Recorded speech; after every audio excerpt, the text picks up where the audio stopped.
All right, Chris, thank you. Well, state leaders say the pandemic has just been brutal on students, and now there's a new push to improve mental health care in California schools. They say the need to hire mental health care counselors is greater now than ever. CBS 8's Kelly Hessedal joins us with the plan they are urging legislators to pass. Well, state leaders and healthcare professionals are calling this a crisis. They say even before the pandemic hit, there was already a staffing shortage of mental health counselors in schools. They say now things are even worse. Here's what we know about students coming out of the pandemic. Students have experienced increased anxiety, depression, loneliness, and yes, suicidal thoughts. And that was State Senator Mike McGuire. He is the author of SB 1229, and he says we need to do something and we need to do it fast. The goal is to hire 10,000 counselors. So here's his plan. He proposes giving $25,000 grants to people to pay for their schooling to become a mental health care counselor.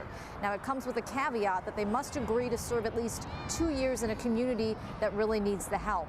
Senator McGuire and State Superintendent Tony Thurmond say even though kids are back in the classroom, they still have a lot of adjusting to do.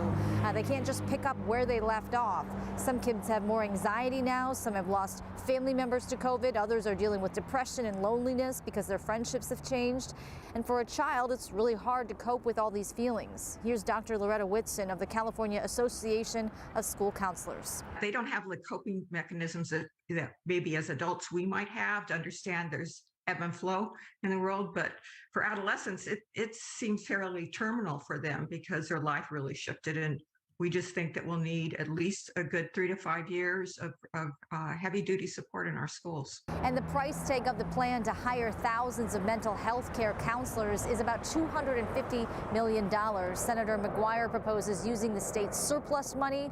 He hopes to have the grant money rolling out by this fall. Kelly Hessedal, CBS 8.